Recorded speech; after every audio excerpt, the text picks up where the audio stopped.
Hi, this is Jake, and I run the chess club at the Creston-Dement Public Library, and thank you for joining me today. This is a continuation of the opening principles of chess.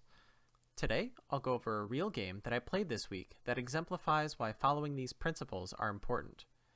To reiterate, the opening principles of chess are 1. Control the center of the board, 2. Keep your king safe, and 3. Develop your pieces. Good opening moves should follow multiple of these principles. Now, let's get started. I am playing with the white pieces this game, and start off with a move that follows the opening principles. d4. This move controls the center of the board with my pawn, and also opens up a bishop to develop. Black's first move is great, and also follows the opening principles. His pawn controls the center of the board, and allows a diagonal for his bishop to develop. I continue by developing my bishop to a square that helps control the center, f4, and black plays a poor move, a6, which does not follow any of the opening principles. This move does not control the center of the board, it only controls b5, and it does not allow any of his other pieces to develop onto the board. In fact, it actually removes a square from his knight on b8. It can no longer travel to a6. It also does not do much to protect his king. I simply continue by following the principles by playing e3, which helps support my control of the center by defending my pawn and my dark squared bishop. It also opens up a diagonal for my light square bishop. Black plays h6. Again, a move which accomplishes little. And while he could have a plan of playing to g5 next turn, let's say I move to d3, he plays to g5, all that I have to do is simply retreat my bishop, maintain control of the center, and nothing has changed.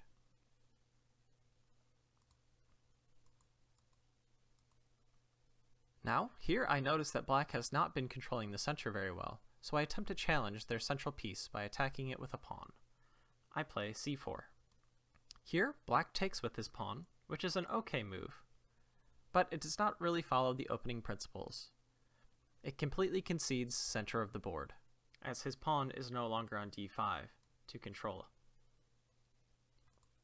A better move would have been to play e6, which defends the center of the board. After a short series of captures, he still has a pawn centralized, and hoping to continue controlling the center of the board. Instead, he decided to capture,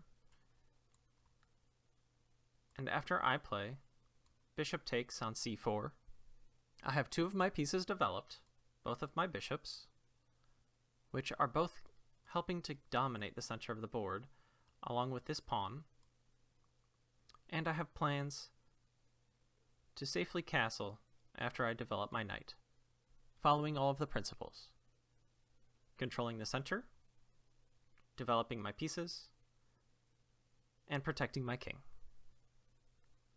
Black plays a good move here, knight f6, which develops a piece and starts clearing out his king's side for an eventual castle, following the opening principles. I play knight f3, reinforcing the center even more, and with plans to castle next turn. But black makes a seemingly fine move with bishop to g4, attacking my knight. And also, if I decide to ever move this knight, he can take my queen, which is called a pin, and we will cover this tactic in a later video. Pinning the knight to the queen is a perfectly fine move, but black has not followed the opening principles well enough, and there are more important things than losing a queen. I play knight to e5, offering up my queen, but attempting to capitalize on black's poor moves thus far. Black sees the offered bishop for queen trade and takes it. But they fall for a deadly trap. Can you spot my plan in this position that takes advantage of black's cramped king? I'll give you a few moments.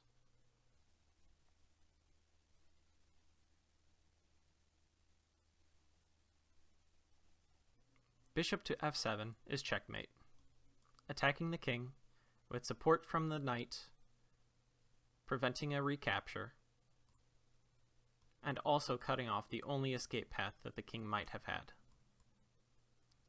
This is a perfect example of why following the opening principles are important. Controlling the center of the board, keeping your king safe, and developing your pieces. Black barely attempted to control the center, he did not attempt to keep his king safe, and was too slow at developing his pieces, which led to a quick loss for them, but an easy victory for me. That is all the time we have for today. Don't forget to join us next week for another chess video. Thank you for joining me, and I hope you and your king stay safe.